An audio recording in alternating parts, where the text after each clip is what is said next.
I'm so sorry for everything that's happened. Because in spite of what Mike says, it's my fault. Because it was my project and I insisted. I insisted on everything. I insisted that we weren't lost. I insisted that we keep going. I insisted that we walk south. Everything had to be my way. And this is where we've ended up. And it's all because of me. And now we're here, hungry, cold, and hunted. I love you, Mom and Dad. I'm so sorry. What is that? I'm scared to close my eyes. I'm scared to open them. We're going to die out here. So, I don't know it. Oh, wow. Yeah, me neither. My first thought is Blair Witch Project. And that's right out of the ballpark.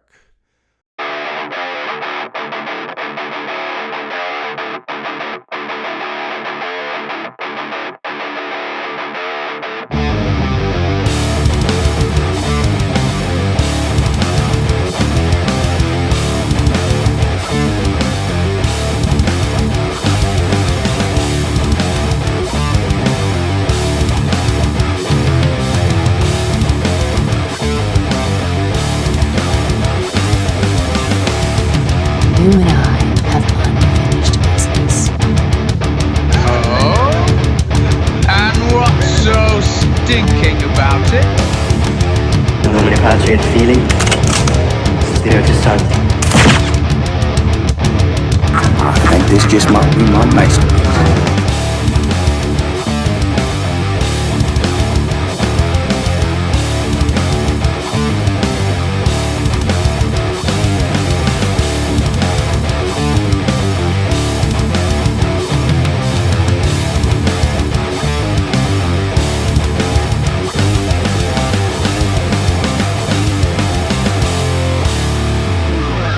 Welcome to the Average Joe's Movie Clubcast. It's Justin. And I'm Joey. It's October once again, which means we've reached our 5th annual Average Joe's Movie Club Halloween Movie Fest. Yeah, that's it. Instead of going through a crazy list of horror watches this year, we're going to be sticking with our normal format of watching 2 features. And one includes the iconic debut of Ghostface from Wes Craven's Scream from 1996. Plus, sometimes shitty people just have to get what's coming to them. And we're going to talk all about that and VHS from 2012. All right, and just a heads up, we do discuss our full thoughts on films. So if you haven't seen a movie, just skip forward to avoid any spoilers. And if you want to be a part of the Movie Club cast, make sure to hit subscribe, that bell notification, so you can hear when we are new and in charge and talk about movies.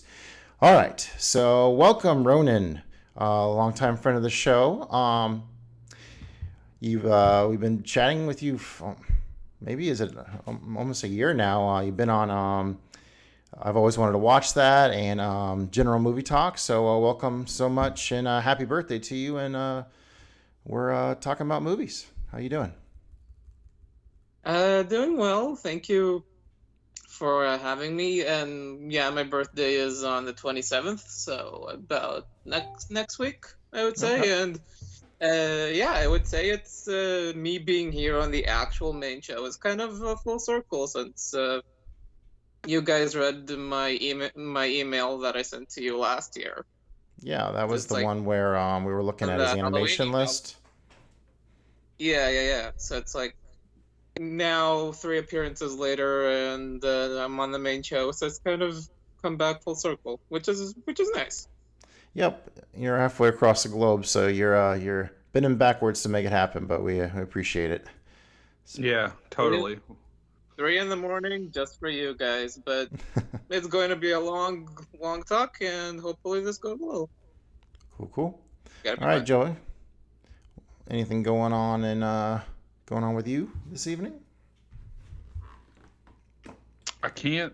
Not really. It's only been a couple of weeks. I'm still really just kind of working. I went to a wedding last night between a couple friends of mine. And I ate a fuck ton of sushi. which I was not intending on doing, but just worked itself out that way. So It was like a buffet. They had a sushi bar. Okay. So I mean, kind of like a buffet, for the sushi, and then they had, regular food as well, chicken and pork chops and mac and cheese and baked potatoes, which was also all really good. But yeah, I recently really only started eating sushi like a year ago, so, and I still kind of stick to the more tame stuff, which most of this I think was pretty tame. I didn't even really know what any of it was. I just was like, yeah, that looks good, and just kind of went with it. But it was really good.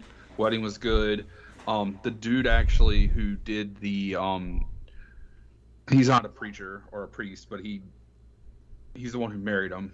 The officiant or whatever it's called, got licensed or whatever in a religion called Dudism, and it's all about the dude.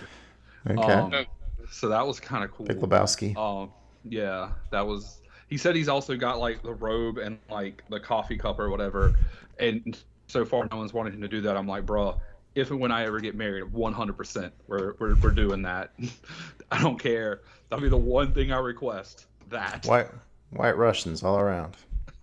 Right. Yeah, and they had the Great Dane there, who was the ring bearer. So you had the horse, like basically a horse running around.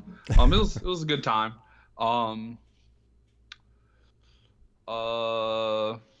Yeah, Clemson didn't play. So yeah, no. Dallas is playing, I think, now, but whatever. Jags won, so Clemson South won. I'm good with that. I know San you're Diego, probably right? Yeah. Well, Dallas I think tonight. they're LA. It's Dallas. And Oh the yeah, LA Chargers, formerly of San Diego. Yeah. Yeah, formerly of San Diego. But I know you got to be feeling the crunch. The Vikes this year, their luck has went the other way in one-score games, and now Justin's out for like 4 weeks, so not looking good. It's been Justin Jefferson, right? Yeah. It's been tough with the football this year. It's definitely had to retreat to that on a Saturday evening after my Gamecocks had a epic meltdown. But last couple hours I've just been kind of zonked because I got a stomach bug. So fighting through that now, but feeling better now. I'm talking some movies and so forth. How's life with you, Ronen? Feel better, man. I'm doing fine. It's not, I guess, not the best for me where I live currently, but trying living through it. Otherwise, just watching scary stuff. Not of the best quality. It does vary. Sorry about that. But at least sounded like a game show or something. That was Monday Night Football. Well, that's my new like Fox Sports app, and it's like ridiculously loud. Reminder. Put your phone on mute, Justin. Jeez. Yeah, I didn't silence the cell phone. But yeah, still got a few Halloween picks to go. Hopefully, have the more quality ones. Right on. Before we start, your favorite and least favorite watches for this Halloween season so far? Oh, I'm gonna talk about both of them. So, Oh, okay. I'm gonna talk about both of them. So, yeah, boy. Justin? Let's see here. Yeah, I can talk some that. Let's see here.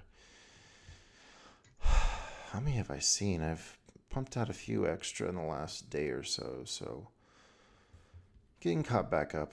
It took me a hot minute to get in the groove. So we kicked things up on the 11th with it's Goosebumps, The Pope's Exorcist, Goosebumps 2, It Follows, Teen Wolf, Jason Takes Manhattan, and The Gate. The highlight of those would probably be watching It Follows again.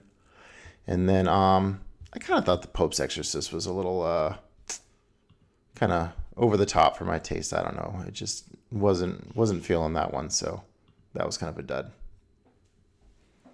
But let's talk more about what we've been watching lately with the good, the bad, and the ugly. All right. So, Ronan, are you familiar with this segment? We come up I with can category. imagine by the name. Okay. Yeah, we just and see, both me and you doing traditional good, bad, ugly tonight, Joey. Yes, we are. Nice. All right. Okay, so Joey, why don't you go first, and then Rowan, you can feel the feel of this little game here. So why don't you start with your ugly, Joey? With my ugly. Okay. So this would be the least favorite of the movies I've watched so far for this Halloween season, and I don't foresee it getting beaten. It's called Sharks of the Corn. Oh, Fails. Never fails. Yeah.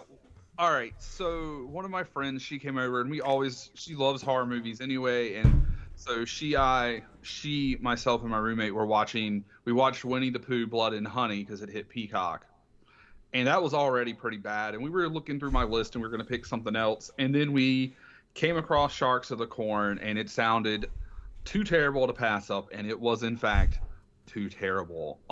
It's in like Kentucky, so that's great. We have sharks in Kentucky. I think the best part of this movie there's a spot where a shark takes down a helicopter, which if you go on Letterboxd and look at the banner behind it is the shark jumping into the sky at the helicopter. That's kind of cool. But outside of that, there's this guy, and he's like, hey, I ordered these shark repellent bracelets from amazing.com, and I used their pronto shipping to get it in 4 hours. And it was delivered to him in the middle of a random cornfield where the sharks were. And then, yeah, it's terrible. It's really bad. I mean, obviously, it's a low-budget movie. It was meant to be bad, but it didn't have any redeeming qualities. Stay far, far away. I was going to say, so many shark movies are of just bad quality, and it's...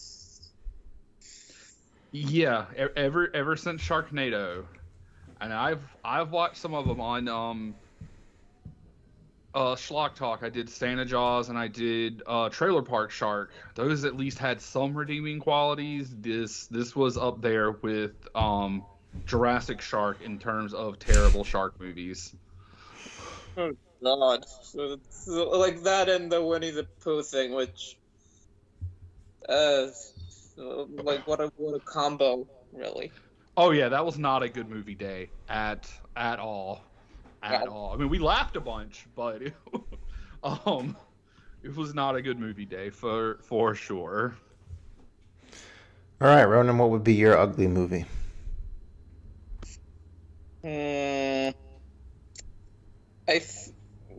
Because I made a list of what I watched this year. Technically, I have out of 3 choices, and 2 of them are from the same franchise. But Okay.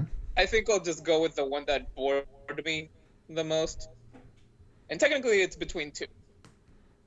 Earlier one is from 2014, Ouija. Okay.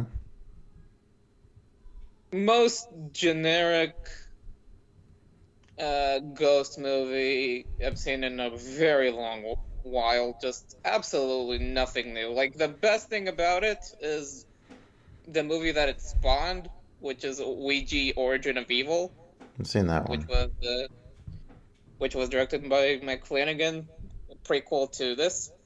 Okay. Don't bother with it. It's a complete bore fest. Like, so standard. It's completely boring.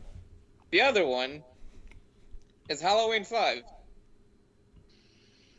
Oh yeah, once you go down into the Halloweens outside of Halloween, all the 3 movies called Halloween, they get a little dicey. Just so many weird choices, and completely feels unnecessary to the rest of the franchise, since it doesn't really bother to go after the ending of 4. And just so many weird choices, annoying characters. Honestly, maybe my least liked of the bunch. And I watched Resurrection, and yes, that is bad too. But I guess I was slightly more entertained by the so bad it's good of it. And, like, even the general idea isn't awful. It's just that the relation to Halloween just doesn't work. Yeah. No. All right. All right. I can. All right, Justin. I guess we'll just keep it going. What's your ugly? Okay, and I picked this because of the god awful CGI in this movie, Indiana Jones and the Dial of Destiny. The movie won me over by the end, but oh my gosh, this whole like 20-minute intro just looks like a PlayStation game, and it's just Yeah. uh, it's just so unnatural seeing Indy running down these trains, hopping as if these completely weightless. After we see all these amazing chases and like raiders and stuff, and now he's just a CGI entity, and it kind of bugs me. I mean, to be fair, it's not like Harrison Ford can do that. I mean, I guess you're a stunt double, but everything like that now has to be Tomb Raider or has to be Uncharted. So, has to be. So yeah, those de-aging effects really were very, very distracting. But I did enjoy it in the end. Just very distracting effects at the start. yeah, Mickelson was great, baddie, and since they already jumped the shark with interdimensional beings last time, the whole spoiler time travel. I could swallow that this time with based on where it's been. Kind of overly long, and they really punched up the dialogue, with having his goddaughter involved. But I thought it was a good time overall. Just elements of it bugged me. Wasn't my indie. Also, it's like 75 hours long. Yeah, it's like 2.5 hours. It's like 3.5 hours, isn't it? Yeah. Oh, it's not that long. 2.5, 3, something like that. I don't remember. It does feel a bit long, I would say. I just feel like I remember looking at it and was like, no, that is way too long. Even for Indiana Jones. It was very odd, like stepping into it so hesitantly since I had heard Bash for months and months. But yeah, I get what people were distracted by, but I'm not usually of that opinion. It depends. Good movie, you Joey. Good movie. All right, and this outside of Scream, because Scream is my favorite horror movie. Outside of it, this was the best movie I've watched so far, and that was Pearl, which was the sequel to X. It's an actual sequel? It's a prequel, I guess, is a more apt. It's the second movie in the franchise, but it is a prequel, where it tells the story of the killer from the first movie, and I'm sure I don't know if you read my review or not, Justin, but it's one of the prettiest horror movies I've ever seen. So I mean, I guess the argument, like I said, it's the best horror movie to use color. Carl was like, well, you've already seen Suspiria, and while Argento is, great at using color, and especially in Suspiria, that movie is like dark and gloomy, and most horror movies are dark and like grungy, but like this movie is very bright, vibrant colors. There's and they wanted to make it look kind of like it's in Technicolor because it's from like the movie set in like 1918. I do think maybe they definitely went a little heavy-handed on the make sure you wear your mask because it's the Spanish flu, Spanish influenza, and a little heavy-handed on wear your mask and this, that, and the other. But whatever, it was fine. It made sense. But it was well done, and and I'm a person who likes horror movies that could really happen, and it was a person having a mental break. There was no ghosts, there was no supernatural beings. It was just a girl having a fucking breakdown, and it just starts murdering people. So, and yeah, Mia Goth is excellent. The ending, the crying over the credits. Oh, that was so disturbing. It's so disturbing. Excellent in that movie.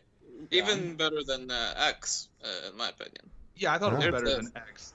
Although, X had the gratuitous nudity that you want in like a good slasher movie that Pearl did not. But so I'm looking forward to Maxine, and I would really hope that they make a movie that's in between Pearl and X, where they show her and her husband like getting to X. That would be, I think, really cool. But we'll see.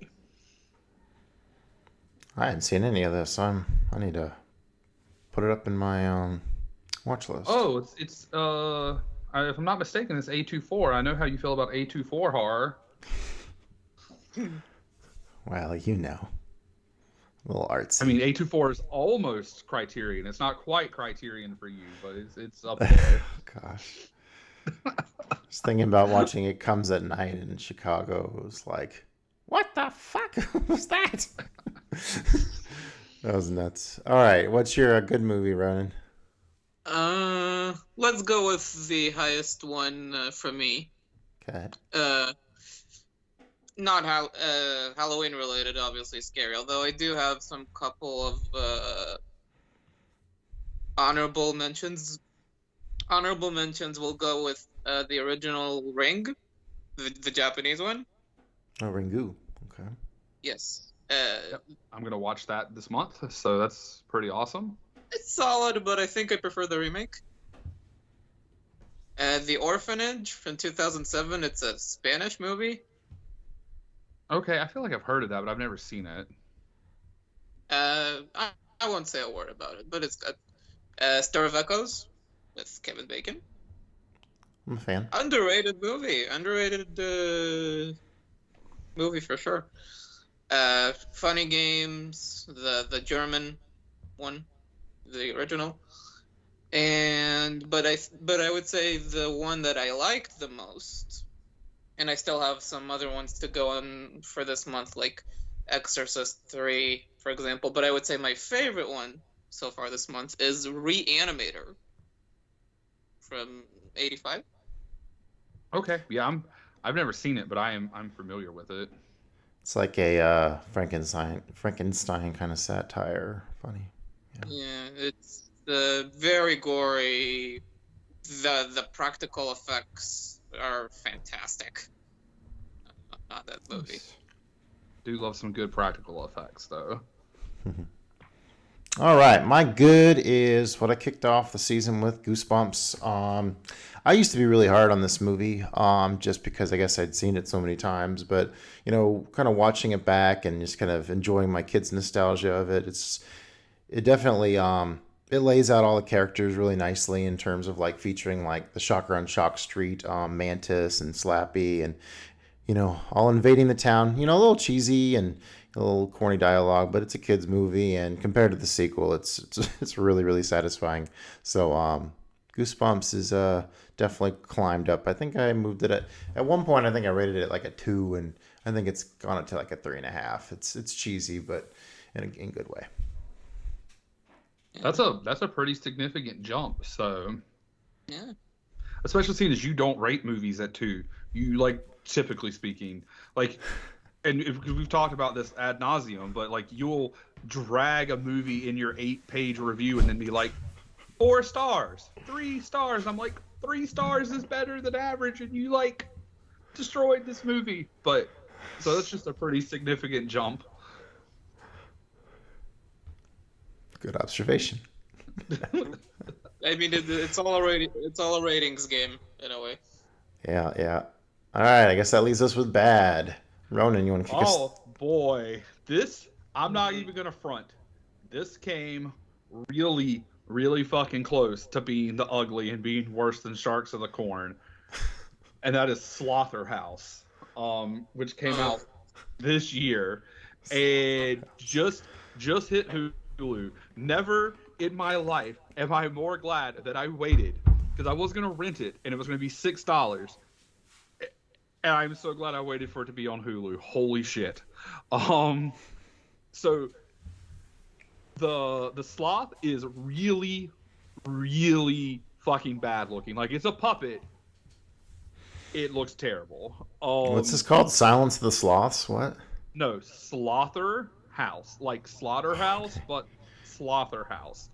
And it takes place inside of a sorority house, and not like the sorority houses that we were visiting when we were in college. No, this was like a fucking mansion.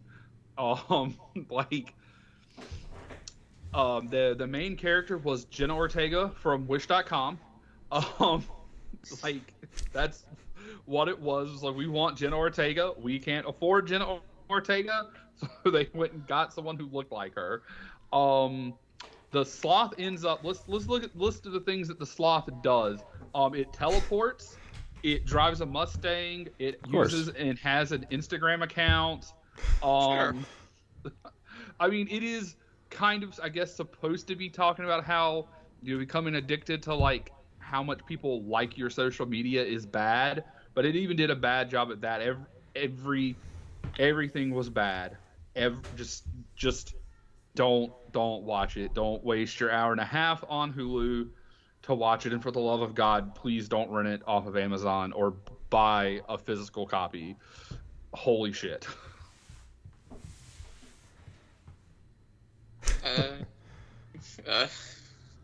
You really do like to not like to watch bad stuff, but you do watch quite a bit of them. Yeah, sometimes. Lock it up. To be fair, my roommate and I both thought that Slaughterhouse was going to be like Lamageddon or Zombievers, where it was going to be bad, but it was going to have some charm to it and be funny or something. And then it wasn't. But I think I've got the rest of my horror fare for this year is going to be good. Like I still have Ju-On, and then The Actual Grudge, and then Ringu and The Ring and Japanese Pulse. So, not the English Pulse. I will not watch that again. I love you, K-Bell, but never again will I watch that. So I've got some good stuff still coming. I just watched 5 Saw movies and a bunch of bad stuff so far. All right, what's your bad, Ronan? Before I say my bad, can I give at least one underrated mention? Sure. For the good? There's always new categories here. A very recent one on Prime Video called Totally Killer. Okay. You guys heard of this? I think it's like a yellow poster, right? Yeah. Basically, this girl essentially goes back in time to the 80s to stop a killer from killing a bunch of people. It's like a comedy because it kind of acknowledges how different the times are from now to late 80s. Quite fun. Like I've seen from a lot of the reviews and stuff that the basic pitch is like Back to the Future meets an 80s slasher. Oh yeah, no, that's on my radar to watch because it has Kiernan Shipka, who's the new Sabrina, and it looks pretty funny. If only that show ended in a better way. I have the last part of that to watch, and I just haven't watched it yet, and I need to. But the ending is such a disappointment. Like if they continued it a bit more, if they didn't get canceled, it would have ended properly. But as is, it's just not very satisfying, unfortunate. Yeah. Okay. As for my bad, I would say the only one that I rated a 2, because we already went over the ugly. The only one I rated 2 out of 5 is. It's not good, but I guess I was still entertained by it, even if it's by its stupidity. Which is, I Still Know What You Did Last Summer. Yes, the sequel. Oh, well, at least it was the sequel and not the third, the straight to DVD one. I'll always know what you did last summer. These movies are so... Didn't we do that? Didn't we do that on the cast, Joey? No, I don't think we did. I Know What You Did Last Summer. Oh, I think I talked about it in Good, Bad, and Ugly, or something like that. But... Probably, because we did Halloween, and we've done like Christine, and The Fog. Was the Fog a Halloween episode, or we just did? Yeah, it was just something we did. So. And we've done Prom Night when we did that 80s episode true. on accident. It was great, except for Are you a fan of the Last Summer's saga? I mean, I like the first one. It's nothing great, but I like the first one fine. Second one though, I mean it's stupid, but I guess I was entertained by it. The reveal of the killer. It's so unbelievably stupid. It's to the point that it's just funny. Is that the one where the reveal is that it's the person's name is something Wilson, the Will's son? Okay, spoiler alert. Like, okay, name of the killer in the first one was Ben something, right? That sounds right. Yes, and then it's Yeah, okay. Ben Wilson So- is the. Yeah, so they introduced this character in the second one called Will Benson. And then in the end they reveal Will Benson, the name Benson, Ben's son. It's like, seriously? Like, it's, Yeah, Wait, your mom's name's Martha too. it's so Martha! stupid, but it's so stupid, but at least I was entertained by its stupidity, and it has an uncredited Jack Black performance. And Okay.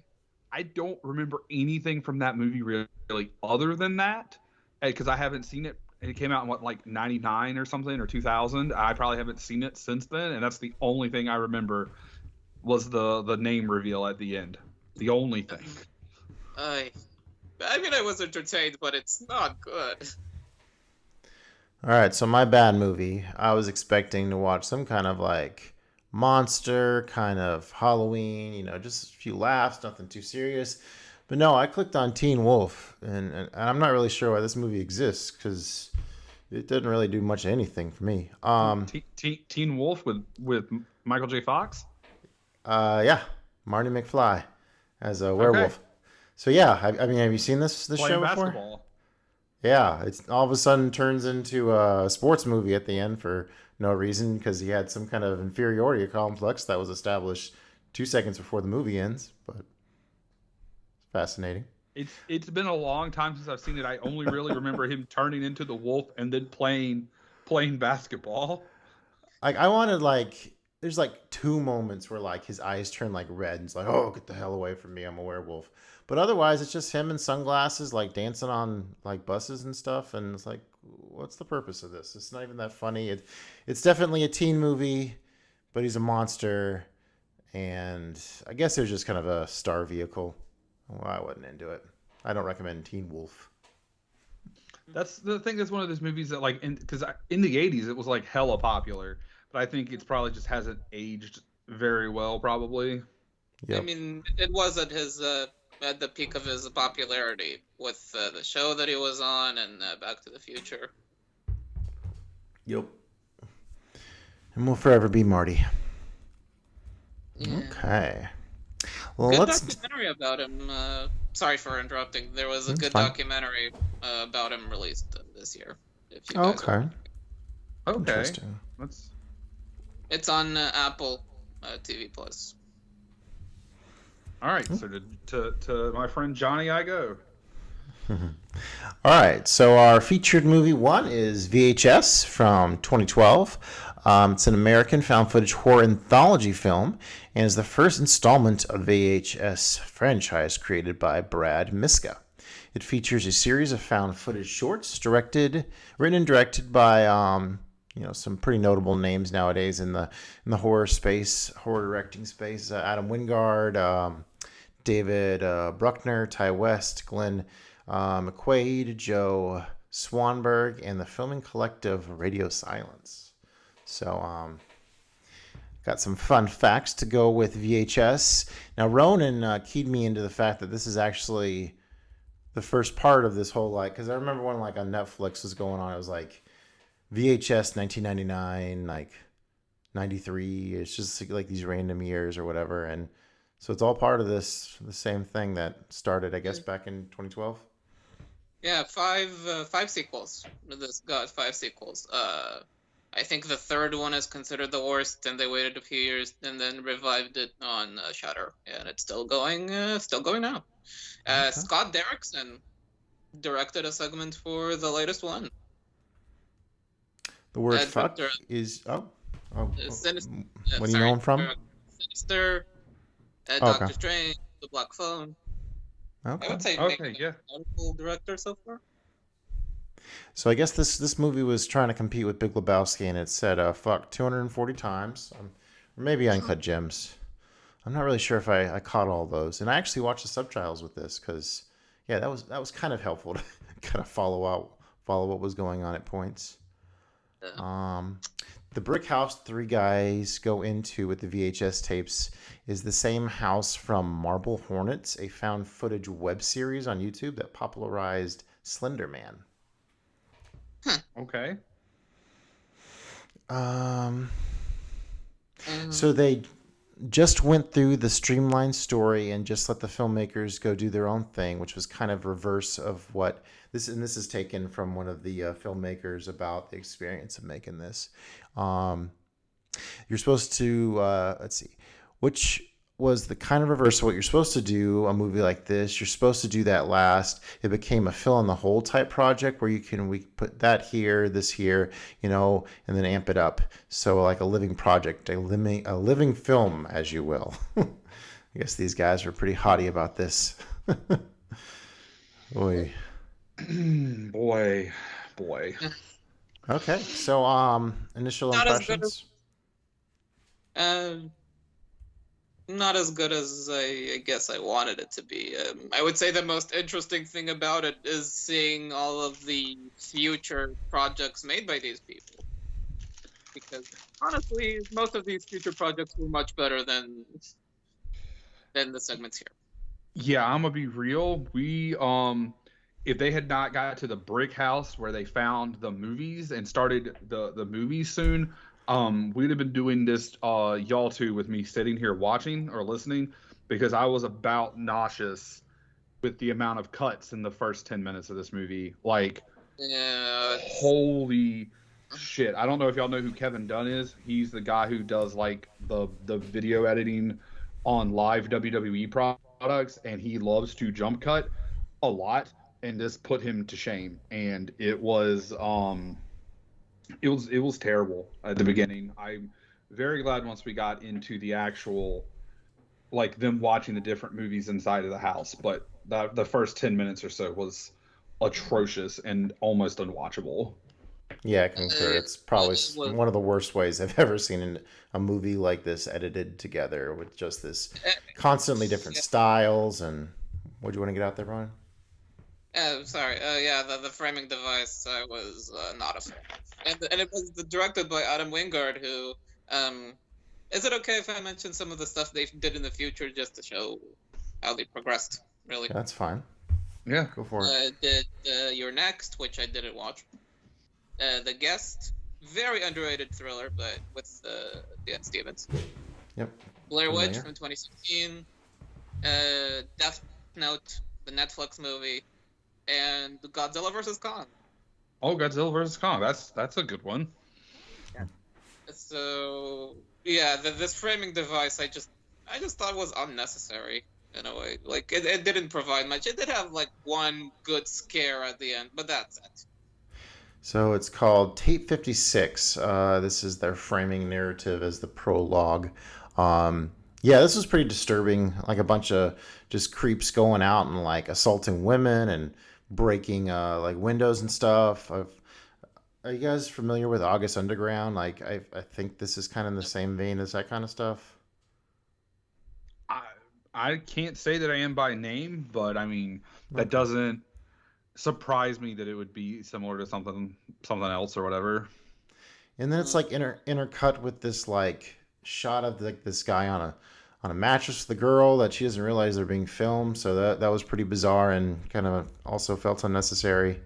Yeah, like it felt very out of place. Grimy. Like it barely contributed anything. It was just more people being creepy. creeps.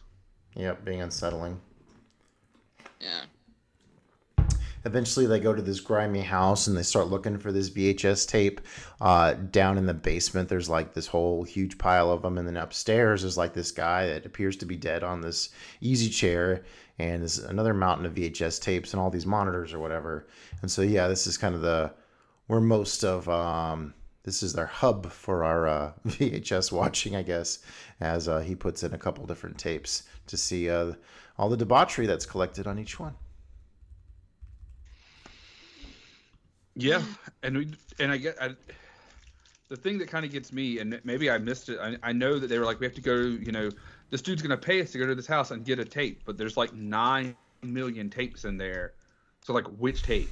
The other thing that I thought was, this is like 2012, that the movie came out, and I don't know exactly when tape 56 is taking place, but they have tube televisions, but they're talking about uploading shit to YouTube.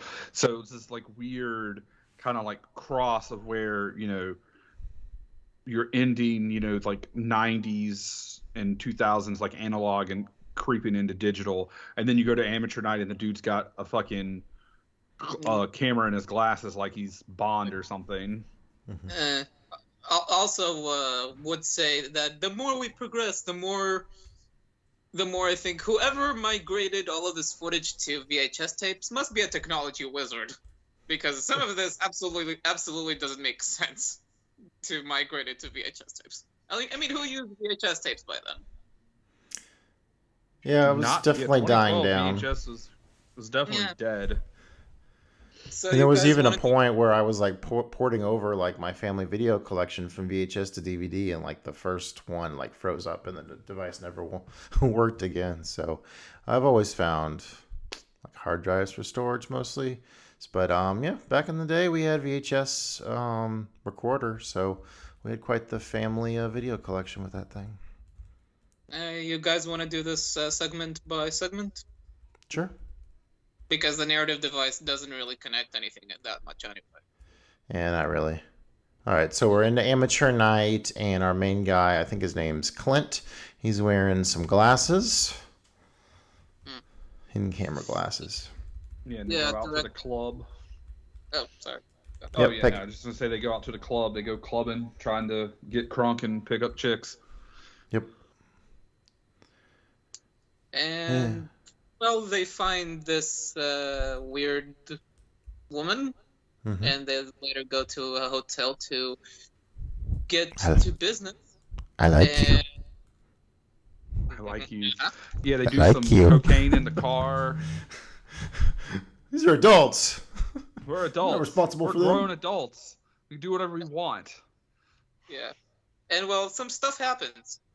Interesting things about this one. This one directed by David Bruckner, who later made The Ritual, which was a very good Netflix movie, and The Night House, and last year's Hellraiser reboot, which was very good. And apparently this spawned a feature film spinoff on its own. Oh, okay. Yeah, the actress who played the main girl came back for that movie, so yeah, there's a spinoff based on the segment. Okay. But yeah, as you would expect, it's basically this D-bag, and he's trying to hook up with a girl, and she passes out, and he's like, oh, what am I going to do now? And so then he starts messing with kind of the weird one, who she's more into Clint, but, she's kind of still accepting this guy, like, starting to fondle her or whatever. And then what we notice, like, she has a black tongue. I think she has, like, scales or whatever, so things get pretty... Like, yeah, her legs, like, looked... At first I thought, like, it looked like track marks or something, but I was like, but way down on the bottom of her legs really didn't make sense. But yeah, definitely the black tongue. I was like, something's going on here, which we clearly find out. It's so bizarre to see him or Clint and then the guy that's like just naked, because I guess he was just gonna jump around or jump into the action, but he's acting like a big tool, and when he goes over there and she like bites a big chunk out of his hand, so then on top of just being randomly naked, he's freaking out about that. So I think he kind of grew on me. I hated him at first, and it kind of got amusing as it went along as he started to suffer. I don't know. I didn't like really anyone in this. Like, yeah. Also,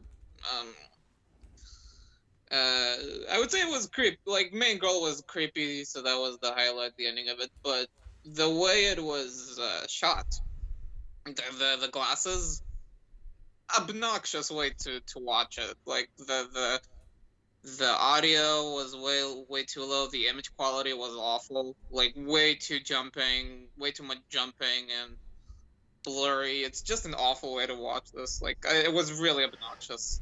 There was a part where like the shot was like flooded with white. I thought that was kind of off-putting, but then there's another moment where like they turn their head and they can see like these two bloody bodies on the floor. So I thought it was kind of neat how they captured that. That was kind of creepy.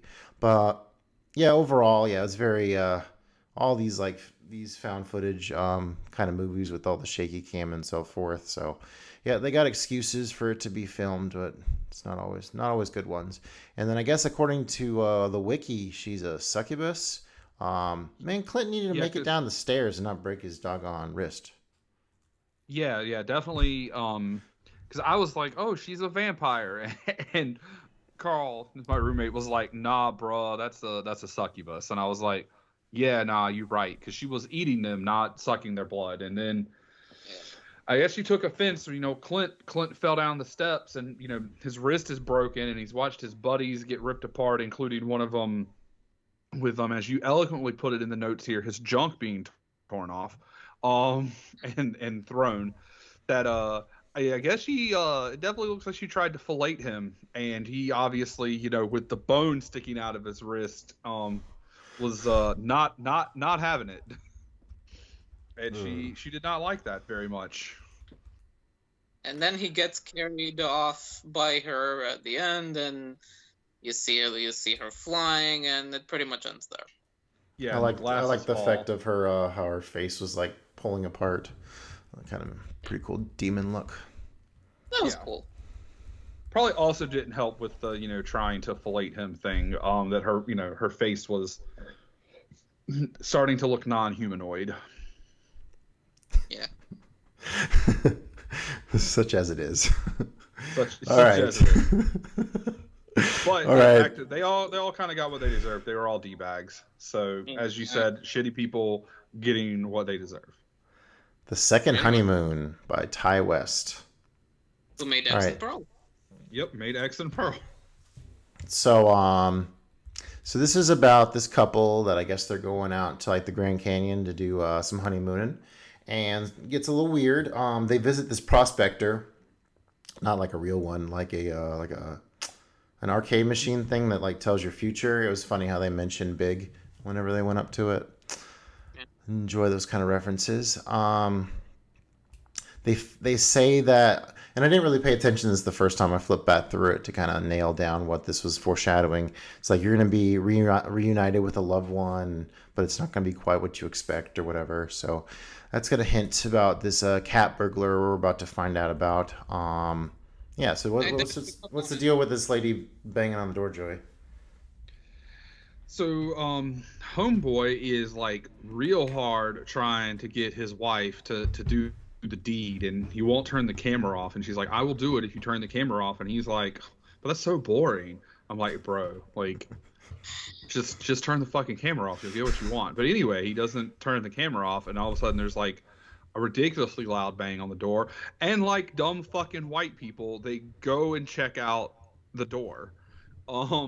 And apparently it was this chick who wanted a ride, but wanted a ride later, I think. Not Or the right next day. then. Yeah, the next day, yeah. So... And then they go to sleep, and you see a person, like, inside the hotel room with, like, a switchblade. The gross hotel room with the stains all over the sheets and stuff as she was commenting on her little video. Oh, yeah. Well, I mean, it didn't look like they spent a lot of money on the hotel. So, Bed bugs and all. well, America. But yeah, we got this cat burglar kind of this type. They go in and they like flush his toothbrush in the toilet, and they steal some of his money, and she's like playing with his wife's butt with this knife or whatever. And so He puts yeah, the some blade on his neck and then closes it or something like that, if I'm not mistaken. oh yeah, I feel like I remember that. Yeah. okay. What were you how are you vibing with this one, Ronan? I I mean, character-wise, I guess it's better than the last one, but it kind of got it kind of got boring. I would say it was creepy whenever the girl who I originally thought was stalking them was holding the camera. When you saw what she was doing, I would say that's when it was creepiest. But ending-wise, where you see both of them like making she kills the guy, and then you see her and the girl making out. It was like out of nowhere, in my Yeah, opinion. But it was pretty abrupt. yeah, it's like didn't do much for me. A bit creepier, but also pretty boring, in my opinion. Mm. Also, I didn't catch on that fortune thing that you said, reunited with a loved one, but not the one that you think. I didn't catch on it. Didn't catch on. Yeah, I missed that at the beginning too, because I was still. But trust me, I missed a lot, especially coming up in this next one. This next one. I think it's the next one. then whenever he's like hanging off the Grand Canyon, he's like, "Oh, there's just this lady off in the distance talking, and I can totally hear her." I wonder if that was the stalker too. It mother had to have been, I guess. It would make sense, yeah. It never brought it up again. Just there. Yeah, too abrupt of an ending, really, to make it last an episode. Yeah, good cat burglar scene, so. Yeah. Did you delete it? Oh, right. Yeah, that was the final words. Yeah, did you delete it? Okay. Now we go back to the... okay, we have some significance in the interlude. I think at this point the old guy that we think is dead is gone, but they keep putting in tapes, and it gets kind of spooky because they're in the basement, and they see like what appears to be some kind of figure walking around, but not much to that. Just there to creep us out for a moment. My initial thought when you see the person kind of, I was like, oh shit, it's the succubus, because I was like, that was just my initial thought, and I didn't really have a concrete way of like tying it together, but I was assuming that would have taken some really clever screenwriting, Joey, and this film just doesn't have that. It doesn't. But Justin, you would never pick something without clever screenwriting. Sometimes it's a shot in the dark, brother. But sometimes what you want out of a horror movie is gore and nudity. This one gives you plenty of it, just not very smart characters. Sometimes, if that's what you want, go ahead. If you want smart characters, don't watch horror movies, because they all dumb as fuck. All right, the next little adventure. This is whenever the four people are going out to the woods, right? And you get the blonde and the weird lady, and then... Oh, you mean they're all going to Camp Crystal Lake? Yeah. Yeah, I bet. Oh, the blur. Oh my God, the blur. The blur. Did you read about the blur? The reverse flash? No, I didn't read about the blur or whatever. I thought what it was originally. Segment is called Tuesday the 17th, directed by Glenn McQuaid.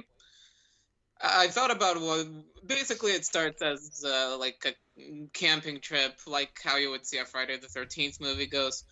Yeah. And then as it goes on, it kind of devolves into, I guess, this digitized killer, or this killer that you can only see through the camera, or something like that. And I guess it was a cool idea because, like, the glitching effect on the camera, I think, was maybe effective. Otherwise, again, fairly standard stuff, really. I mean, yeah, it was interesting where you would see, she'd be like, hey, let's stop and look at the wall, and then you would see like the flashback to the person being killed, and you're like, what's going on here? And then, she's like, hey, you're all gonna die here, and it's like, okay, cool, we're just gonna stay here. Our friend just told us we're all gonna die, but we're just gonna stay here. Nothing to see here. Yeah. What's up with the straight-laced guy? And he's like, I'm going to get the fear, man. The fear. Oh, the fear. And then the part where she's like, everybody else is dead and you're going to be dead, but let's skinny dip and fuck. And it's like, what? She's like, just repeatedly, hey, let's fuck. And then it was like, oh, okay. We have went places. Yeah. Think, people. Think before you act. Well, Go ahead, Justin. Did you gather the fact? Okay, so she brought them out there as bait because she was trying to trap this glitch monster thing that she survived the first time. Did you piece all that together the first time? Yes, I I sure. did. I did. Oh, there you go. Well, I mean, at this point, I was actually paying a little bit more attention to it than my phone, like I was during all the jump cuts at the beginning, because I thought I was going to die. So, Yeah, when I was reading through that synopsis, I was like, she was trying to trap him. What? But it's kind of there. It's just all visually and it's all distorted and whatnot. Oh, I also wanted to mention that, like, whenever this thing appears, it's like all glitchy. But the one time when you see it more clearly is when It's like walking behind that guy. and all of the insides are out too. Like, that's the one shot you see clearly to make it more gory. Then pulls intestines out at the end, which apparently on Wiki there's a term for that, which I do not know. And we will move on to the sick thing that happened to Emily when she was younger. is directed pulling by out Joe intestines is that not disembowelment? Is that what they called it? That might be right. Sometimes I get confused by these common words. Next one. Yeah, sick thing that happened to Emily when she was younger, directed by Joe Swanberg, who, looking at his filmography, doesn't really do that much horror. Like, he mostly does dramedies, I think, with Jake Johnson and Anna Kendrick. Co-director on Greta Gerwig's directorial debut. But yeah, that's too much horror, but I think this is the one that I liked the most, even if the ending is a bit ruined, I would say. So did you guys know this was about aliens? I picked that up at the end, but not during. No, I didn't know what it was. Apparently, I was like all into this ghost story, and then all of a sudden I'm reading the wiki, and it's like saying that these are Martians, and they're implanting these alien spawns in these women that he's pulling out of. It's like, oh, okay. I mean, I guess that makes more sense, but I did think it was ghosts for the majority of it. Mm-hmm. Oh, also, when I said earlier about Technology Wizard, like transferring glasses cam footage to VHS, it's like even more now because you translate video, like video call chat through a computer to a VHS. Yes, Skype, basically Skype to a VHS. Yeah. It's like sure, I'll go with that movie, whatever you want to do. I think this might have been the most endearing one, just because like she was an interesting lady to hear from, as like we were hearing all about her like terror of this situation and how like she needed him to like comfort her through it. So definitely some character dynamics to actually chew on here. The thing that kind of got me was, like he seemed like he didn't, the dude seemed like he didn't, to me anyway, that he didn't want to like do that. He was like, I'm gonna have to break bones and do this and do that, and he's like, this is the last time or whatever to the aliens. But then you see him talking to a new person at the end, and so I was just I wish there was more of like how he's involved or why he's involved and how that came to be. Would be interesting, but such is life. That's a pretty gnarly part where she's like scratching at her arm and she's like about to like dig into it with a huge knife or fork thing. Oh yeah, with a barbecue fork. Yeah. Pretty intense. Yeah, I would say it's my favorite one, but I think I noticed that the makeup on these aliens, again, I thought it was ghosts originally, but apparently not. The makeup on them did look pretty cheap. But I mean, it is a pretty low budget movie, to be fair. I mean, they did want you to think they were ghosts, because I mean, she was like, the place is haunted, and he would always call. So I mean, it was, at least she thought they were ghosts, so that made you, the person watching, think that they would be ghosts, because it's like, my house is haunted, and then it's like, no, it's not haunted, it's alien infested. You have a bunch of Rogers running around. Yeah, that part where he's digging into her back through like all the bone and stuff. Oh, it's really gnarly, because you really don't think of people actually reaching into a human cavity that way. So it was very backwards. And the girl still survived By the end, I thought like she would die after that, but apparently not. Some kind of schizophrenia they diagnosed her with. Oh, well, yeah, because of course, because there's no way to prove otherwise. Mm-hmm. And then back to the prologue house, and I think at this point the guy like got his head torn off or something. It's pretty kind of uneventful in the most gruesome of ways. I would say the shot of seeing the face of the old guy, the way it ends, that's the one jump scare that got me out of this fairly unneeded framing device. Yeah, we really haven't talked about like moments that scared us. Like I think like the succubus kind of crawling around was kind of freaky, but for the most part, I think this was pretty tame in its scares.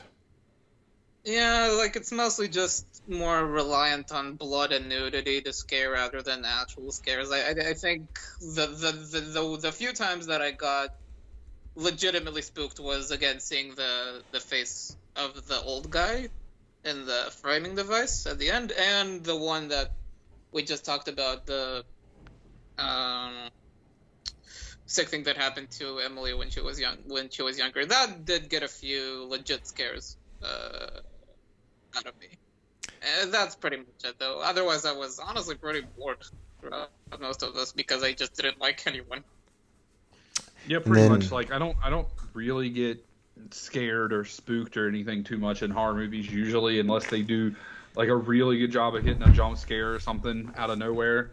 But so yeah, it was just and it's a bummer because this is getting more into general territory, but like this is a horror anthology, so obviously like it'll be of mixed quality in terms of like what's good and what's bad, but there are some pretty good ones out there. There's a Creep Show 1 and 2.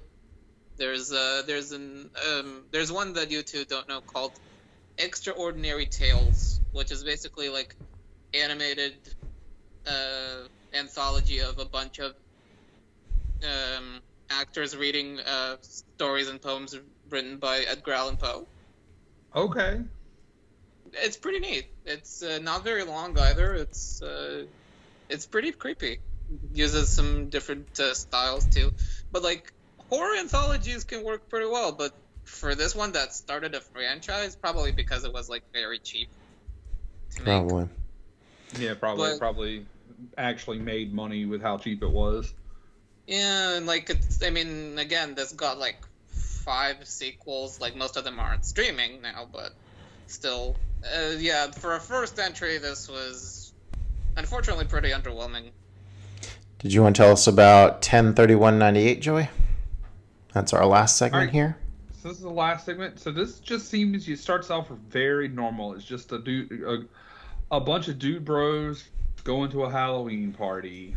But you know this tells us that it's 10/31/98. So you know they can't pull out their phones and you know Google Maps their way to where they're going. So they got paper maps and trying to find out where they're going, and they finally, you know, park. You know, can we park here? I don't know. Fuck it, we're parking here. Whatever. Get out. Start drinking beers while they're looking for the house. They get to what they think is the house. Knock on the door. There's no one else there. They're like, well, maybe we're early. Then they like walk around to the back and then just walk in, and no one's there. And like they put the beer in the fridge. And like I don't know about you guys, but if I was looking for a party and I walked in and there wasn't a fucking soul there, I'm leaving. Like yeah, it's like this one is my least favorite, which is again a bummer because the crew who made this radio side they made later Ready or Not in the last 2 Scream movies, which I liked. I liked but two yeah, of this those one 3 was. movies. You were saying? I liked 2 of those 3 movies you were just talking about, Ready or Not and Scream 5 and 6. I liked 2 of them. Not Scream 5. That sucked. But So no, they go up. Yeah, this one was. Oh, sorry. So they go up in the attic, and I guess there's an exorcism, some kind of ritual. They wander around for a long time and end up in the attic, and I guess they think it's a show. because they're just kind of watching They start and then they're like chanting with them. And they're like, what are you "We're not doing? supposed to be here!" And the girl starts screaming, "Save me, save me!" And then they start fighting the guys, and then like Tries to end up saving the escape, girl. and then they come back. And And then people all start hell flying breaks around. loose. It's like Cabin in the people Woods are all of a getting sudden. Yeah, people are getting sucked into the air. There's hands coming through the floor and shit. Everything is changing. It really reminded me of this episode of Buffy the Vampire Slayer, which obviously was a Halloween episode where they get trapped in this house by a demon of fright. Basically turned a haunted house into that. But anywho, yeah, it just goes very sideways as they're trying to get out of the house, and you like see the doors, they don't shut. They like become walled off, and there's shit flying in the sky or in the rooms everywhere. So I don't Arms know. reaching out everywhere. It went from being like really straight laced to like 100 miles an hour in like just the flip of a switch. It reminded me of like least- the intro to the Blumhouse title screen where like there's this girl in a corner and stuff is flying around. It's just so random with it's like, this is crazy horror. Go. I would say the one thing I liked about this was the effect of you see the window shut. That was a neat effect. Oh yeah, 100% for sure. Yeah. Otherwise, yeah, this one really like both as a segment on itself and as a way to end it really didn't do it for me. Like everyone was just like, if you thought the characters in this were dumb before, this one made it even dumber. Yeah, especially in 1998. I mean, like, cell phones obviously existed, but we didn't all have them in our pockets. So, like, it's 1998. I've rolled into someone's house. I can't call them and go, "Hey, I'm at the house," and they go, "Nah, you're at the wrong place." I'm walking in, and I'm like, you know what? I'm outie. And these people are like, Yeah, I mean, "Nah, we're just gonna keep drinking and walk through this house." And it's like, bruh, what the it's fuck? like, you arrive at this place. There's no one there. Why do you not suspect that there is something suspicious going on, or it's abandoned, or whatever? Why do you decide to stay? Yeah, they're like, so and so might have went to go get beer. It's like utter idiots. I thought it was pretty chilling how it ends there with the train slamming into the car as they get stuck on the tracks, and then you have the old school VHS title. I like that.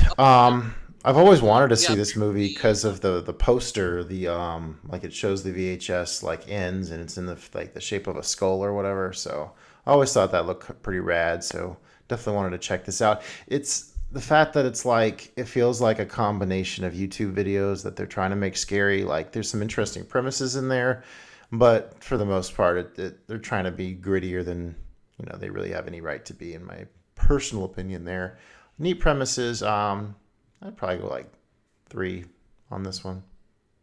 that's what I gave it, 3. But honestly, sitting here and like talking about it, I might go with 2.5, in that 2.5 to 3 range. It might have been just because I watched a lot of bad horror and it was just better by comparison.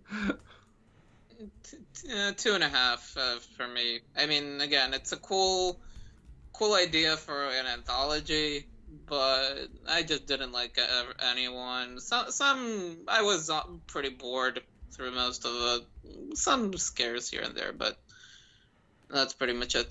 Before we finish this part, I looked at the wiki for this last segment, and apparently they made an alternate joke ending. Yeah, I saw that. Go ahead, you can tell them about it. Where the doors are unlocked before the train smashes into the car, and they just walk away and sit and talk about how fun this night was, and meanwhile the train hits the car and it explodes behind them. That would have been a big FU ending. Yeah, how would you ever top that night of partying? Oh my. All right. Well, our second feature is the iconic Scream from 1996, an American slasher film directed by Wes Craven and written by Kevin Williamson. It stars David Arquette, Neve Campbell, Courtney Cox, Matthew Lillard, Rose McGowan, and Drew Barrymore. It's set in an American town known as Woodsboro. Scream's plot follows high school student Sydney Prescott and her friends who, on the anniversary of her mother's murder, become the targets of a costume serial killer known as Ghostface. Gosh, I suppose we could all really unpack plenty of baggage we have with Scream. So, Baggage. well, you know. The franchise that turned an iconic painting into a horror icon. Yeah, the Scream. Yeah, good point. Yeah. Also, what's your favorite scary movie? Yes. I had to. Sorry. No, it's. Yeah. on point, I'm gonna on take brand. umbrage with this. I'm gonna take umbrage with this intro though, where it says that it stars Drew Barrymore and she's in the movie for like 5 minutes. It's like a cameo. She doesn't star in this movie, like at all. But it's Well- a solid misdirect. Yeah, it's kind of going back to the whole Psycho thing where she gets killed off in the first part and then follows somebody else. Yeah, I know. So But also, it's why the one thing, the main thing I disliked about Scream 6, or Scream, if you will, was that they had Samara Weaving in it, and she's the Drew Barrymore role. And I'm like, why are we killing like the actual Scream Queen here in the first 5 minutes? But I digress. So you said you had baggage to unpack about Scream there, Justin? I mean, nothing bad. I mean, it was just so like I remember being in, I guess it was probably 7th grade when it came out. Watched it constantly on like home video. You want to try younger than 7th grade, brother? It came out when you were 11. Oh, I think I was in 5th grade. Probably 5th grade, yeah. Whatever. I wasn't alive. Wait, did you say you weren't even alive? I was born in 2000 and turning 23 next week. Oh, my bones are turning to dust. Oh, I'm so old. Thanks, I appreciate that. You're welcome. Some fun facts here. The party scene near the end runs for 42 minutes. It was shot over the course of 21 days from the time the sun set to the time it rose. After it wrapped, the crew had t-shirts made that read, "I Survive, Scene 118," which was the name of the scene during shooting. The cast and crew jokingly called it the longest night of horror in history. Now you know. It is a long scene. It is a long scene. Also, this makes a lot of sense. So Courtney Cox, she approached production to pursue this role because she didn't want to be typecast as Monica from Friends, so she definitely wanted to play a bitch. And I think she did a pretty good job. She was still on Friends at the time, I believe. Yeah, so. because Friends ran from like 94 to like 2002 or something like that. 2004, so still early seasons, I would say. But yeah, this is like complete opposite for her, and I think like they have more relevance as the franchise goes on. But I think for this first movie, they kind of thought, did Dewey and Gil really have that much relevance to the plot? Like Gale, yes, Dewey. Nice maybe, characters like, to have in there. I mean, I think at this point also we're talking about Courtney Cox like still being pretty like early in her Friends career. Yeah. If my memory serves, like realistically, outside of Drew Barrymore, who had grew up as a kid star, E.T. and such, Nev Campbell had been in like Party of Five. Like Courtney Cox, I think might have actually been like the biggest name outside of Drew Barrymore, except for some cameos like Wes Craven has a cameo and the Fonz has a cameo. The Fonz, I guess he's not a cameo; he's an actual character for a little while. But I mean, I think Gale played her role is especially. You see her interact with Sydney, and they talk about how she did the book and all this other stuff. And I think maybe it'd have been a little bit more relative, as in Justin's review from a few years ago had said, if we had gotten some maybe some scenes, like some flashback scenes to that, and maybe seen Nev's mom or with Cotton Leary and that kind of stuff. But I do feel that Gale's character played, I think, maybe a little bit more of a point than Dewey, but I guess that also gave us inroads to being able to be like close to the police and that kind of stuff. You know, it's small town. The sheriff is her best friend's brother, kind of thing. So,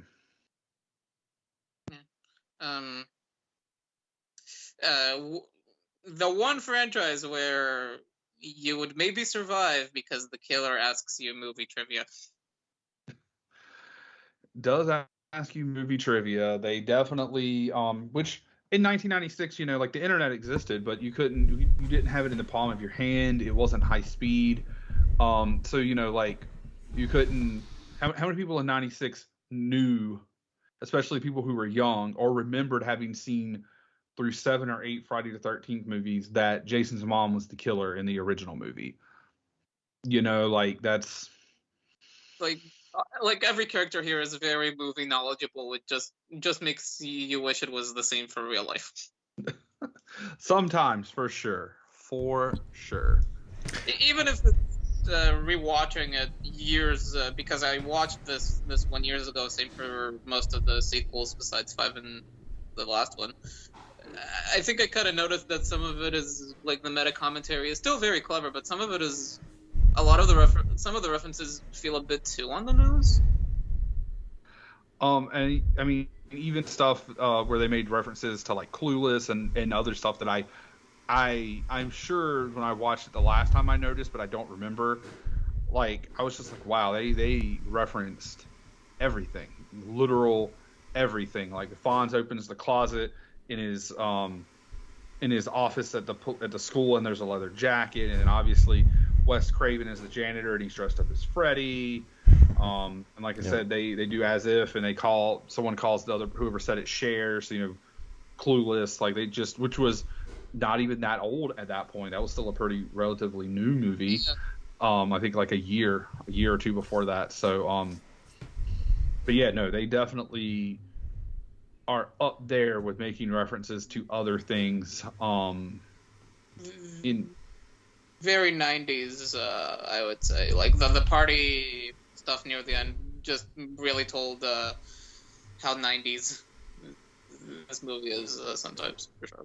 Oh yeah, this movie's 90s as fuck, and I love it. But being a child of the 90s, being born in the 80s, and childhood in the 90s, like no, I definitely watched it and was just like, oh man, this is hella 90s. I do think it's interesting. There's a part where Sydney, the part where she is getting chased by Ghostface for the first time, and she calls 911 on the internet, and it's running faster than the internet would now, and it's like, bro, come on now. Like, I know they're rich or whatever and well-to-do, but like, this is 1996. We're not typing 911 into our dial-up computer and getting an immediate response, especially in a tiny ass town like that. It's not like they were in a big city. So, but I was going to say that Sydney, I would say, is still one of the smarter final girls, I would say. Oh yeah, 100%. She's definitely the moment Ghostface appears and then Billy comes right after he goes away. It's like immediately starts to suspect him, and it's like, good on you. It's like, because if it was made in the 80s, they wouldn't piece it together. Oh yeah, for sure. And like, one of the things I said in my review was that like how in the hell did we not know that it was two people and who they were?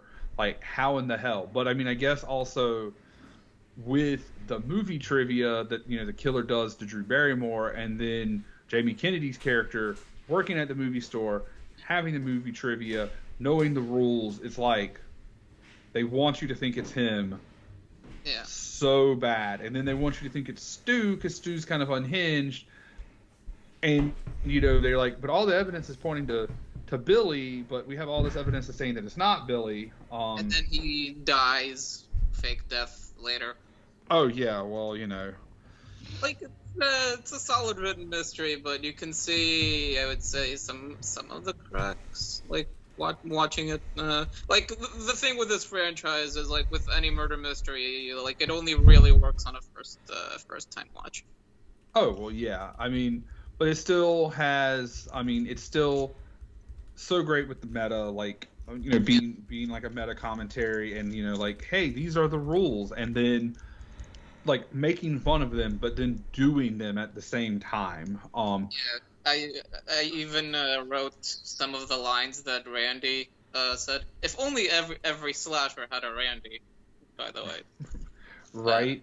And then he's sitting there in the party, like, they're like, it's this party, we're gonna watch horror movies, and then he's talking about Jamie Lee Curtis as the Scream Queen, and like all of that kind of stuff. It was really cool. I like there's a scene between Tatum, which is Rose McGowan's character, and Sydney. So Rose McGowan's character is Sydney's best friend, and also the sister of David Arquette, the sheriff, or the deputy, I guess, more apt. And she's like, you're getting in your head. You're starting to sound like you're in a Wes Craven flick. And it's like, ha ha ha ha, because it is a Wes Craven flick. I see what you did there.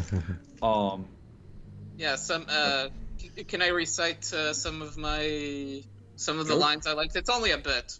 Go for it. There's a formula to this. A very simple formula. Everybody's a suspect. It's true. It's true. True. And then when he recites the rules later, there are certain rules one must abide by in order to successfully survive a horror movie. Number 1, you can never have sex. Sex equals death, and then everyone boos him. Yep. Number 2, you can never drink or do drugs. Again, everyone boos. While they're all drinking. Yeah. And number 3, never, ever, ever, under any circumstances, say, I'll be right back, because you won't be back. And then Stu goes away and says, I'll be back. Yeah, and then Stu ends up dead. Jamie Kennedy, drinking, lives, so he breaks the rule. Neve Campbell, like the only final girl in history to have sex and live. So I do like when she's like, fuck you, and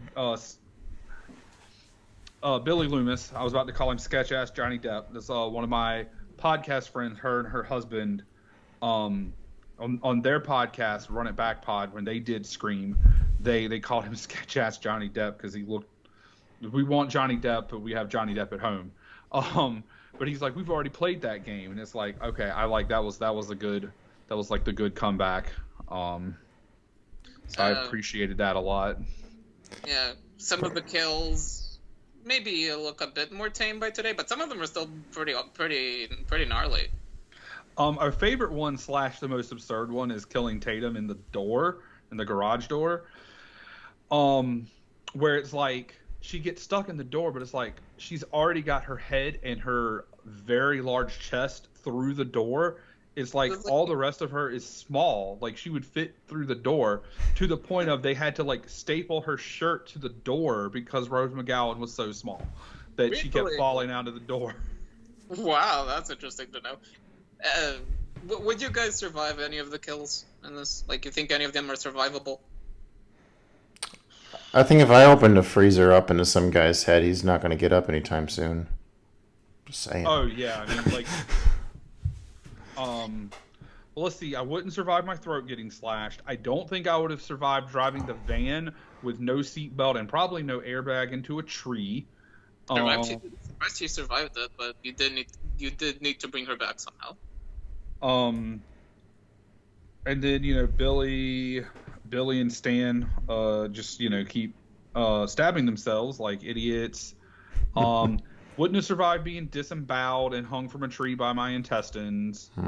Yeah, I don't know if there's any that I would have survived, other than maybe just being kind of stabbed, but they do go very overboard.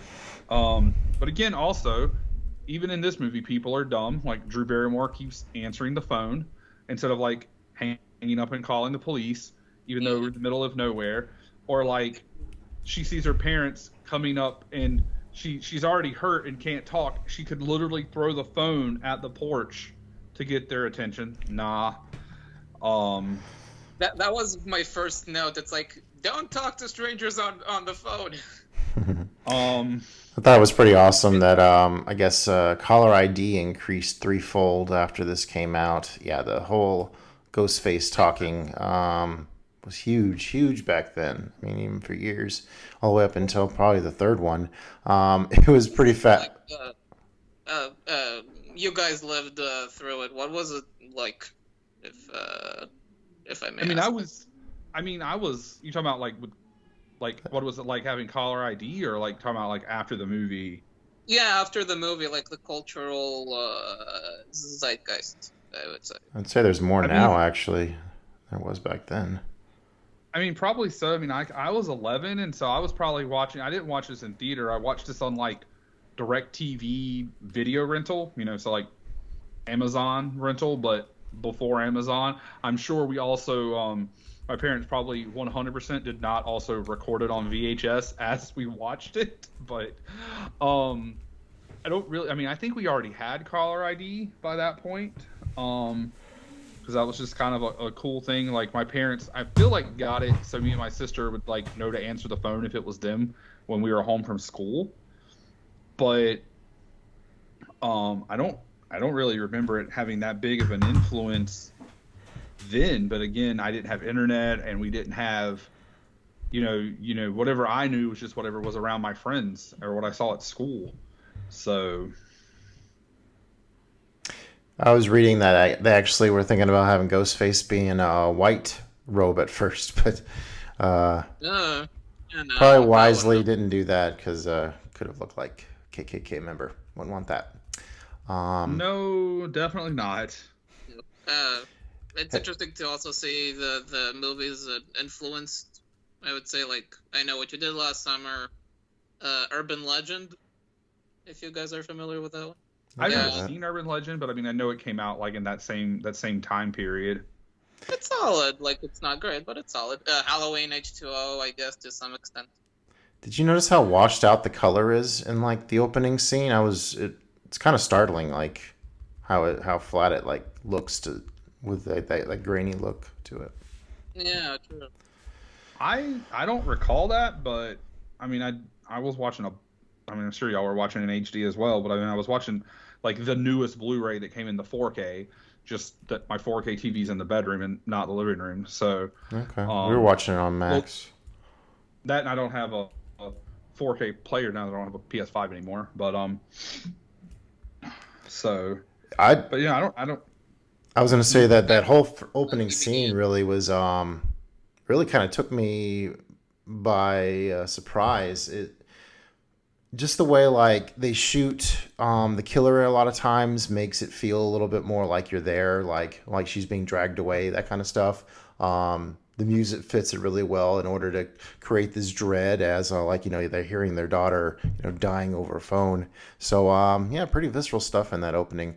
I think it's a pretty effective way to get the creeps going early. Oh yeah, no, that is a very like you said, visceral opening to the movie. It really sets the tone. And looking back on it, like looking at the house now, like we were talking about it being 90s earlier, like it's so 90s. But even in like 1996, who the fuck is making Jiffy Pop on the stove? Like we will all remember her doing that though. Yes, but I remember being a child and asking my parents, why is they doing that and not putting it in the microwave? Like, I guess yes. create a fire. But I mean, yes, it gives you the fire, and it's that. I mean, I guess at this point going forward, if I ever, I don't eat a lot of popcorn while watching movies, but if I'm ever going to watch and do like Scream marathon, I'm gonna eat popcorn. I guess I have to get Jiffy Pop. Like, it's only appropriate. Yeah, I guess any other notes from me? I think my favorite kills were the one for the camera guy, because it was pretty brutal, I would say. It's like the one kill where you saw the thing. Oh, that's where he like slides down the windshield? Well, that's after he's dead. He slits his throat. Yeah. Right. Yeah. And oh, then, right, because of the delay or whatever. Yeah, the 30-second delay. And then the way that they kill off Stu with throwing the TV on the head. Oh, it's so ridiculous, but yes. and Sydney says, "In your dreams." I don't know. There was something kind of not badass, but there was something kind of. There could have been a cheesy TV one-liner or something like, "After these messages, bitch." Well, I guess In These Dreams also could be making reference back to Freddy Krueger again. Yeah, Because there they you do go. make a couple of Freddy references. I will say that I think the dumbest thing in this entire movie is you have the father, you have him tied up, you have Sydney, and you guys are not hurt at all. And you start telling her your plan, but then you start enacting it and hurting yourselves before you kill her. And it's like, bruh, y'all have been so smart and like coy and slick and ahead of everybody until right now, and now you're gonna fuck up at the end? Bruh. I can see that, yeah. I would say the reveal though is still a very well done reveal, I would say, because like you always suspect it's like one person, and like it's the most obvious one, but like usually you would never really guess it's two. And Oh yeah, no, that was like the fact that it was two killers like was great, and then that it was because again they want you to think that it's Billy, but they also are like it's not Billy, and so then it's Billy, so you're like, oh, okay, but then it's also Stu, and it's like, bro, and I thought it was like and Stu is the one with maybe the least amount of actual character, and like he just gets to be he's talking Matthew about how Lillard. they're gonna do all, and they're just talking about doing all of their like sequels and stuff, but then he's like, oh my god, my mom and dad are gonna be so pissed, and it's like they're all big and bad, but he's still just a kid at heart, and you get the the tie-in that because you had the scene in the school right after Billy had gotten out of jail, and he's like, it's been like a year since your mom died, and he tried to compare his mom leaving to her mom dying. It's like, no. To convince her to sleep with him, because he was a horny little bastard. I gotta do my favorite Stu quote. We ask him questions, and if they get it wrong, they die. Booga! Booga! Booga! Not boom or booyah. Booga! But they had a nice little tie-in where it was his mom. I like that he blames Sydney's mom for sleeping with his dad and not his dad for sleeping with Sydney's mom. It's so convoluted. That's the worst part about this movie is this whole stupid blue herring with the father. Like, at what point are we even supposed to believe like the father had anything to do with it other than this like whole clone cell phone thing they throw at us? And then there's this whole hackneyed like, oh, this is the 1 year anniversary of your whore mother getting killed by us. I was like, where did that come from? I don't know. Those are what those are my nitpicks. I mean, for they sure talked on this about. I mean, that had been brought up like throughout the movie that it was coming up on the 1 year anniversary, and then they had mentioned that her mom, had potentially slept with Cotton, and then Comes back in the later in the sequels. Yeah, so they had also talked about. Like even Rose McGowan was like, I heard stories that she was sleeping all over town, yada yada yada.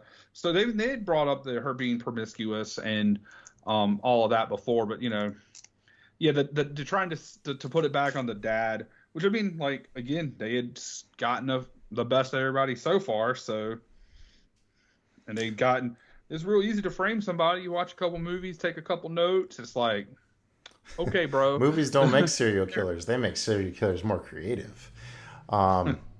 One thing that really took me aback watching this the last time was I was really like whenever like Ghostface is running after his victims or like beating the shit out of them, and I was like, oh, how can I take this seriously? But it actually, it makes it feel a little bit more intense because you really do feel like that guy getting hit by the fridge door.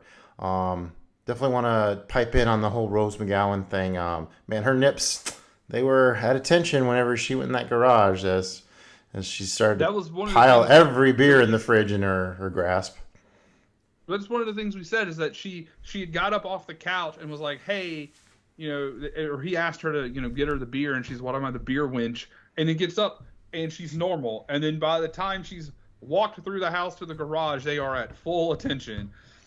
It's like, bro, what the fuck? And you notice her miniskirt, it has like this like swirl pattern, almost like it's like trying to draw you into looking at her ass. It's pretty good attention to detail there, if you ask me. Also, yes, I'm with you that hitting that dude probably in the face with that old fridge that's, you know, probably more metal than anything. Also, she had all of those beer bottles that she could have like used as a weapon. And that must be the strongest one-door garage opener ever of all time. That thing was crank her all the way up to the ceiling. Yep. Yeah, I think the general franchise as a whole, I guess I can call it my favorite horror franchise because, like, it's still consistent. I like all of them. Even the third one, which is considered the weakest one. I like all of them. And I think one of my pet peeves with the horror franchises is how do you bring the killer back every single time? Because they always just come up with the stupidest of reasons. And with this one, because it's a different person each time, I mean, say what you will about the reveals. I would say maybe 5 and 6 were weaker than the first 4, but it still keeps you guessing. I would say so, like that's the one logical way to bring the killer back. Every single time. The thing I admired most about it this time was while they're at the whole like after party for 40 minutes, like it doesn't ever feel like they're just kind of dragging things out. It's always like very tense of like any moment Ghostface could be like coming, and they're still like putting a lot of dialogue out there and so forth. But it's a lot of times like you mentioned Funny Games earlier. And Funny Games is kind of funny in the fact that there's this whole section where you're like, this person should be escaping the situation, but they're just not. They're getting nowhere. And so it's neat to see how Craven was actually able to, connect us with this whole, murder party for so long. Yeah. What's up with the comic cops thing on Dewey's computer? I don't think that's buying him much street cred. What? Huh? I didn't notice it either. What? There's like this little like comic strips. It kind of looks like this like Dudley Do-Right kind of like police officer, just this goofball on the side of his computer. Just something I happened to freeze frame and catch. I think I did notice it, but for a quick second.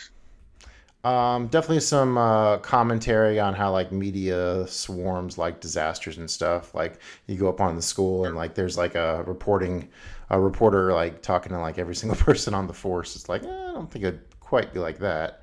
They kind of mention the Cotton Weary stuff, but yeah, that's mostly in the sequel where that comes more to life. So I guess they were when Matthew Lillard say there's got to be a sequel. Yeah, and then they kill off that character, I think the first kill in the third one. That sounds right. It's been a long time since I've seen the third one. I've seen the first and second one a bunch, and I've seen 4, 5, and 6 all kind of recently. Well, 6 obviously this year. But it's been a minute since I've seen the third one. I don't really remember that one near as well. But that's like where they're like trying to like do the movie, right? They're like on set of the movie. They do stab in the spurt in 2. Yeah, that's the opening, if I'm not mistaken, is 2, because then they spoof it in Scary Movie. But yeah, Scream 2 has Sarah Michelle Gellar and Timothy Olyphant, so like aces. Aces. How is Ghostface everywhere? I mean, he's in the bathroom listening. He's in the woods. He's in the principal's office. This guy really gets around. I mean, that's the benefit of having 2 people. Yeah. Or some teleportation if it was one. I don't often have that moment where a character is like clearly not talking like a real person, but that whole part where the cheerleader is like doing this whole diatribe about how like Sydney's just doing it for the attention was definitely that kind of moment. Oh, in the bathroom, yeah, I can see that. Yeah, well, suicide's so much more in than therapy this year. Blah, blah, blah, blah, blah. Yeah. See, like me, I'd have been like, I wouldn't have stayed in the saw. I'd have been like, say that shit to my face. Like, say it with your chest. To my face. Gotta have a video store and a movie talking about movies. I'm not sure. You gotta. Oh, I mean, go ahead. I mean that is very 90s to have a video store like in your movie. I mean, Clerks. Hello. Did you see the Clerks tape on top of the TV? I did see the Clerks tape on top of the TV. I was like, hell yeah. So. Booga! Booga! Oh man. Man, we need to go back and re-record the opening and put Booga! That one. All right, everyone, what's this quote? Booga! Booga! Oh. Shit. So what time is it over there, Ronen? Almost 5 in the morning. Nice. shit. You're even more. You're twice All as right. delusional as we are. Man, I He's slept he's young. He can handle being up at random hours of the day.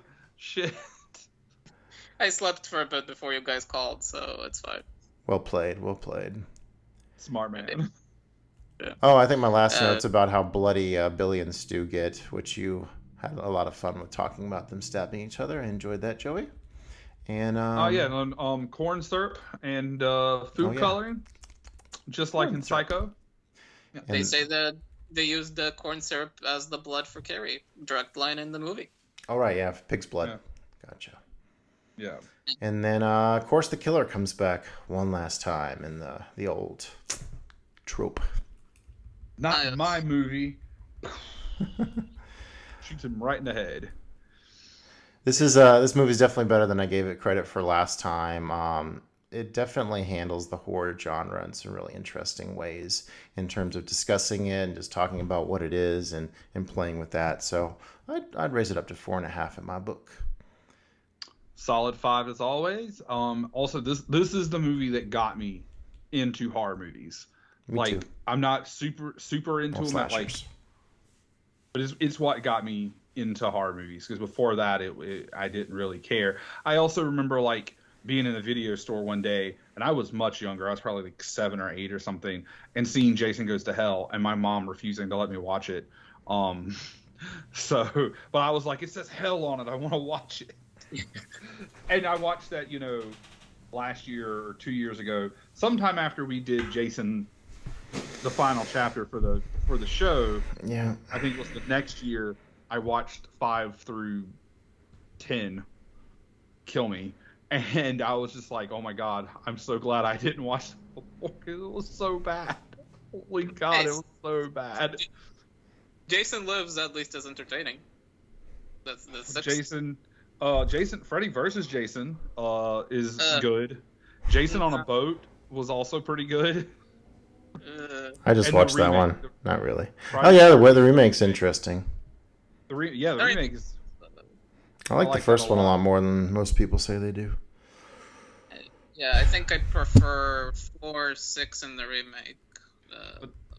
They all kind of blend together after a while. Yep. Yeah. All This is right. also the problem. I watched 5 Saw movies in one day, and it's like, oh yeah, how I don't. There's the one with Chris Rock. Okay, cool. They all just blended together. But Did you have a rating on Scream, Ronen? 5 stars? Used to be 4.5. I as the movie went on, I kind of thought of going back to 4, because some lines, I know it's very satirical, but some lines felt a bit too on the nose or cheesy, I would say this time. I mean, I didn't watch it in years. I think I joined 1 through 4 even before I joined Letterboxd, so it was years ago. But by the time it ended, I kept it at a 4.5. Very cool. All right. Well, thanks for joining us on our main episode here for Halloween Movie Fest 2023. Glad to be here, and part of me kind of wants this year wants the new year in already, I think. Gotcha. Ready for 2024? reasonable. So, what are you picking for next time, Joey? Alrighty, so this is a movie I've got sitting on my shelf, and I am trying for the most part, to go through things that I have not watched on my shelf. Especially seeing as, and I think you touched about this on the last episode, you're going to change up how you're picking your movies. Mm-hmm. So I know probably most of your movies are going to end up being rewatches for me. So I picked this movie because it's on my shelf. I bought it for $1 at the pawn shop. Oh, no. Oh, it's a Criterion. It's not lit. You're not going to make me talk. Oh, I think I can see through it. Is it Band of Outsiders? There it is. Outsiders, Godard. That makes sense. They're not going to make you do what? Oh, I thought we were going to go into a La Ventura, and I was dreading talking to you about On Way. Oh, La Ventura, I did buy secondhand, but I bought that at a second in Charles, not an actual pawn shop. Yeah, Band of Brothers has some good stuff in it, so yeah, we'll enjoy that. Then that's A Band Apart. That's it in French, and that's what Tarantino's production house is. Yep, and that's part of the reason that I picked it. Yep. So, go figure. And yeah, like I said, mentioned to you, I think off pod, gonna start picking movies that have more of a deep connection with both of us. So, Boondock Saints is a movie you introduced me to, which is pretty awesome, and I'd like to watch that with you. Excellent. That will be the third time I've watched that this year. I don't even have to watch that movie. Like, we could do a pod on it right now. I don't even need to watch it. But hell yeah, let's go. All right. There's never too many things as too many times to rewatch a movie. Oh yeah, no, Boondock Saints is fantastic. I mean, it's not, but it is fantastic. All right. If you would like us to answer any questions on the podcast, just send us an email. Ronen did, the Average Joe's Movie Club Cast at gmail.com. So Joey, why do we do this show? Because we love talking about movies And meeting new movie fans. See you later, Ronen. Go back to sleep.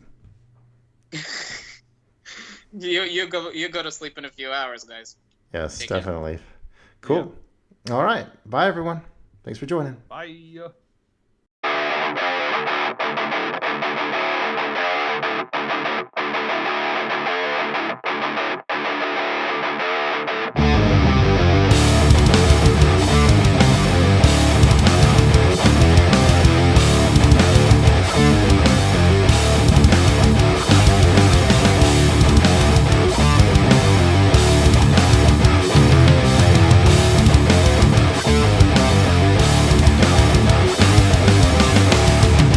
You and I have unfinished business. Oh? And what's so stinking about it? Non me ne faccio il feeling. Spirito Santo. I think this just might be my masterpiece.